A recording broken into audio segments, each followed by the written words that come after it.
नमस्कार दोस्तों। उम्मीद करते हैं सब अच्छे होंगे। यूपीएससी की जर्नी में आप सभी का स्वागत है। 16 जून आपकी प्रतीक्षा कर रही हैं और आप उनकी प्रतीक्षा कर रहे हैं। जैसा कि लास्ट मोमेंट अब मान के चलें कि आपके पास एक वन मंथ रिमेन है। इस रिमेन समय में कोशिश कीजिएगा कि जितने भी इंपॉर्टेंट टॉपिक हैं उनके एमसीक्यूज आप लोग एक बार कर लें। तो इसी सीरीज में हम डेली बेसिस पर आपके साथ में रहेंगे और ये एक रिवीजन सीरीज है जो करंट अफेयर के साथ साथ बाकी हिस्ट्री, ज्योग्राफी, इकोनॉमी, पॉलिटी को भी मैं आपके सामने देता रहूँगा। और इसमें जानते हैं कि कुछ ऐसे विविध टॉपिक जो कि उनके लिए काफ़ी इंपॉर्टेंट चीज़ें बन जाएंगी और इसको और एडवांस लेवल पे हम लोग करेंगे। लेकिन अभी कुछ क्वेश्चनों से रूबरू कराता हूँ जो एग्जाम की दृष्टि से भी काफ़ी इंपॉर्टेंट है और चीज़ों को समझ सकते हैं। जिससे पहला क्वेश्चन अगर देखेंगे, with reference to national science day which of the following statement is correct. आप भी अपना आंसर देने का प्रयास करिएगा, क्या इसका आंसर हो सकता है, और हम भी इस पर डिस्कशन डिबेट करने का प्रयास करेंगे। राष्ट्रीय विज्ञान दिवस के संदर्भ में निम्नलिखित में से कौन सा कथन सही है। यह दिन पोखरण में सफल परमाणु परीक्षणों की चिन्हित करने के लिए माना जाता है। देखो, जब भी ऐसा कोई अगर किसी डे से प्रश्न निकल के आएगा तो उसकी भूमिका ये रहेगी कि कहीं ना कहीं उसके सारे एंगल होना चाहिए। तो अब अगर ये टॉपिक रेडी कर रहे हो तो राष्ट्रीय विज्ञान दिवस के बारे में आपको बताना चाहिए कि राष्ट्रीय विज्ञान दिवस कब मनाते हैं, क्यों मनाते हैं, कब से मनाते हैं, किस मंत्रालय द्वारा मनाया जाता है। ये सारी बेसिक बेसिक बातें आपको रेडी होंगी तो आराम से उसको कर पाएंगे। जैसे राष्ट्रीय विज्ञान दिवस हाल ही मनाया गया था, तो उसमें विकसित भारत के लिए स्वदेशी प्रौद्योगिकी एक प्रकार से कह सकते हैं क्या थीम रहा है, विषय रहा है, ये स्टेटमेंट आपसे पूछ रहा है। तो यह दिन पोखरण के सफल परमाणु परीक्षण करने के चिन्हित करने के लिए मनाया जाता है, ये स्टेटमेंट तो रोंग है। और राष्ट्रीय विज्ञान दिवस 2024 का जो विषय विकसित किया गया था वो स्वदेशी है, बिल्कुल ठीक स्टेटमेंट है। तो यानी ऐसी स्थिति में आप कह सकते हैं कि ओनली आंसर क्या दो सही है। इसकी व्याख्या कर देखेंगे तो हर साल 28 फरवरी को भारतीय वैज्ञानिक सर सीवी रमन के द्वारा रमन प्रभाव की खोज करने के उपलक्ष्य में राष्ट्रीय विज्ञान दिवस को हम लोग मनाते हैं, जो कि इस दिन को लगभग देखा जाए तो 1986 से नामित किया गया था। तो 1986 से 28 फरवरी को हम राष्ट्रीय विज्ञान दिवस के रूप में मनाते हैं। इसका विषय विकसित भारत के लिए स्वदेशी तकनीकी प्रौद्योगिकी है, ये बिल्कुल ठीक है। रमन प्रभाव के बारे में चर्चा करेंगे, जिसमें प्रकाश पारदर्शी पदार्थों से गुजरने पर बिखर जाता है, जिसमें तरंग धैर्य और ऊर्जा में परिवर्तन होता है। सीबी रमन को इस खोज के लिए 1930 में नोबेल पुरस्कार भी दिया गया था भौतिकी के लिए, और विज्ञान की किसी भी शाखा में नोबेल पुरस्कार पाने वाले पहले एशियाई भारतीय भी थे। तो कुछ ऐसे पॉइंट दिमाग में रखिएगा जो एग्जाम में इंपॉर्टेंट है और लेटेस्ट में करंट अफेयर के लिए क्या इंपॉर्टेंट है उसके क्वेश्चनों के बिहाफ से चीज़ों को रेडी करने का प्रयास करिएगा। इसकी पीडीएफ नीचे टेलीग्राम का लिंक दिया गया, वहाँ भी शेयर कर दूंगा। बट आप भी इन प्रश्नों का देखें, चेक करें अपने आप को कि अभी हमारे पास कितने प्रश्नों में से कितने सही हो पाते हैं। मेरे साथ साथ आप भी टिक करने का प्रयास करें। क्वेश्चन नंबर 2 है, भारत में पहली निजी गोला बारूद और मिसाइल निर्माण सुविधा हाल ही में निम्नलिखित में से किस शहर में स्टार्टिंग की गई। ऐसे क्वेश्चन लगातार वो आपसे पूछता रहता है और ऐसी अपेक्षा इसलिए की जाती है क्योंकि यहाँ पर पहली निजी गोला बारूद है। तो इसके पीछे लॉजिक क्या है, या इसके उत्पादन करने की वजह क्या है, सारे क्वेश्चन भी आपके दिमाग में होने चाहिए। तो यहाँ कानपुर उत्तर प्रदेश है, पुणे महाराष्ट्र है, अलवर राजस्थान है, चेन्नई तमिलनाडु है। तो आंसर इसका कानपुर उत्तर प्रदेश निकल के आ जाएगा।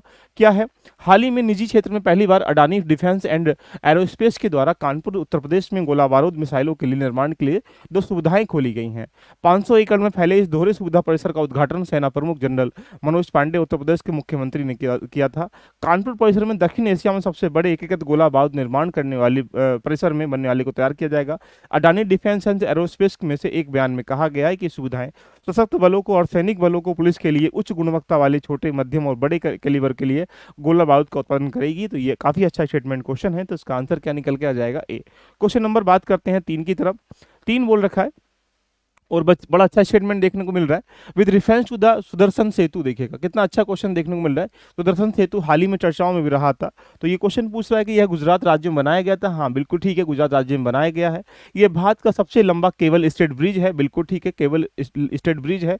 दोनों स्टेटमेंट आपके सही हैं। आपसे क्या पूछा, करेक्ट आंसर। तो आंसर क्या निकल के आ जाएगा, सी इज द राइट ऑप्शन। देखिएगा बात करते हैं क्यों सी है। हाल ही में भारत के प्रधानमंत्री के द्वारा गुजरात में ओखा मुख्य भूमि और बेयट द्वारिका द्वीप को जोड़ने वाले सुदर्शन सेतु को, क्वेश्चन पूछ सकता है कि सुदर्शन सेतु कहां से कहां तक जुड़ेगा, ये भी दिमाग में रखिएगा।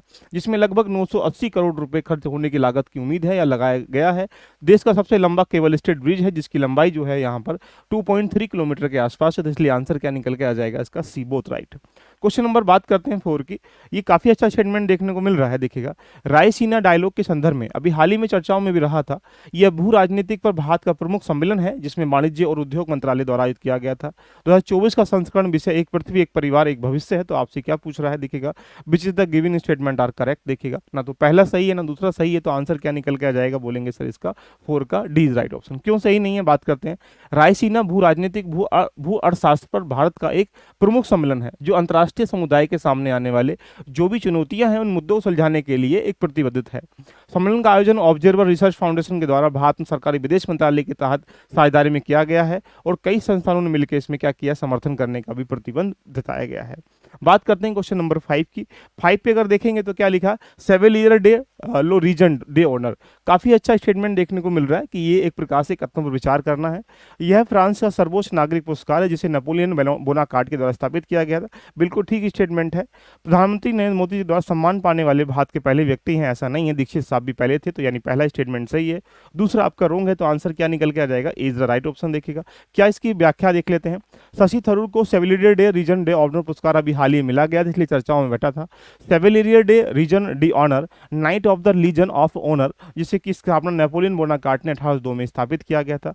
यह फ्रांस का सर्वोच्च नागरिक पुरस्कार जो फ्रांस को दी गई असाधारण उपलब्धियों के रूप में यहाँ मान्यता देता है। कथन 2 इसलिए सही नहीं है क्योंकि सेवेलियर डे के रीजन डे ऑनर कला, साहित्य के क्षेत्र में, विज्ञान के क्षेत्र में, सार्वजनिक सेवा के क्षेत्र में योगदान करने का शामिल मिलता है। दुर्गा चरण रक्षित जो है यह सम्मान पाने वाले पहले भारतीय थे, इसलिए मोदी जी साहब नहीं है, तो इसलिए सेकंड स्टेटमेंट रोंग है, पहला राइट है। क्वेश्चन नंबर 6 की बात करते हैं और 6 क्या लिखा, निम्नलिखित में किस भारत का सर्वोच्च साहित्य पुरस्कार माना जाता है। जैसा कि जा सकते हैं कि सर्वोच्च साहित्य की बात कर रहा है, तो सर्वोच्च साहित्य के रूप में आपसे पूछा गया ज्ञानपीठ पुरस्कार, साहित्य पुरस्कार या सरस्वती सम्मान या कबीरदास। तो ज्ञानपीठ पुरस्कार जो है सर्वोच्च साहित्य पुरस्कार माना जाता है, जो कि हाल ही में अगर चर्चाओं में अगर देखेंगे तो महान गीतकार और कवि गुलजार और संस्कृति विद्वान और आध्यात्मिक नेता जगत गुरु स्वामी भद्राचार्य को यहाँ पर भी हाल में स्थापित दिया गया है।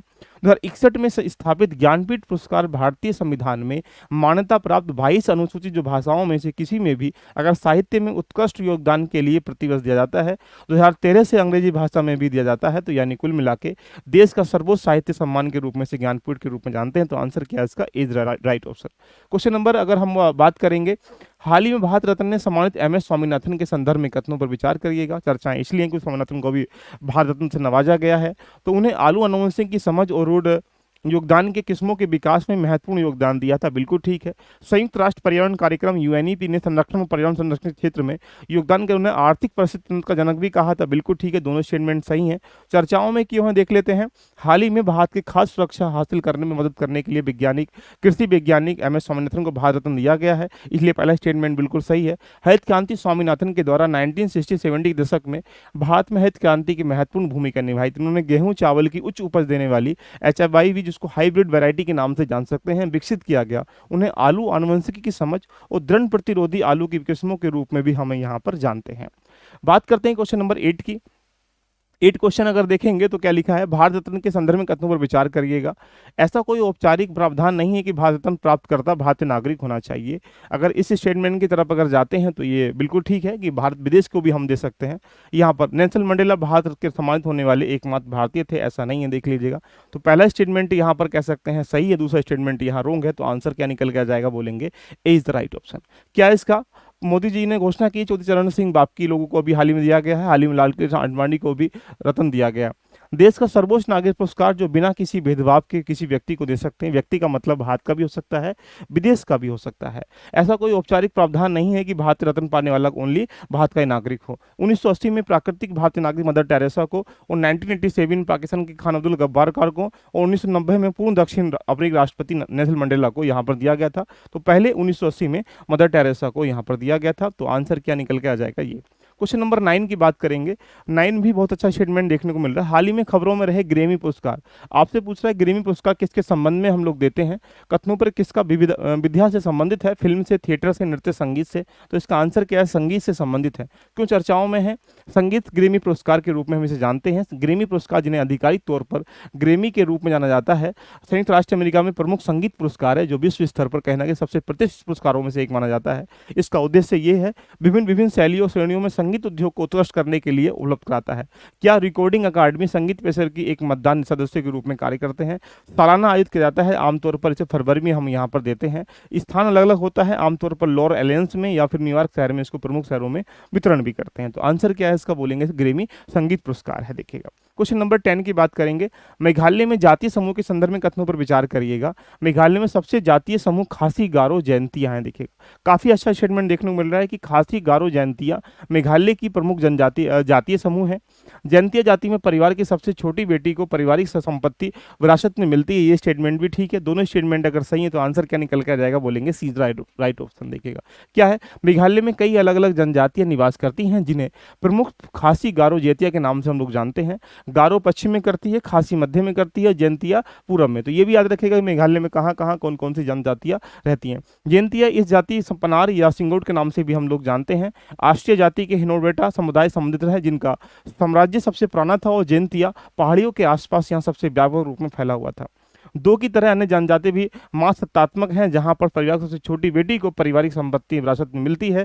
ये स्टेटमेंट भी सही है। तो ये कुल 10 क्वेश्चन थे। 10 क्वेश्चनों का मतलब था कि हम लगातार यहाँ पर मल्टीपल क्वेश्चन आपके सामने लाते रहेंगे और इन क्वेश्चनों के माध्यम से आप ये अपने आप को चेक कर सकते हैं कि काफ़ी इंपॉर्टेंट टॉपिक है और इन्हीं से कहीं ना कहीं घूम घूम के आपके आंसर जो है, क्वेश्चन जो है यहाँ पर मिलते रहेंगे।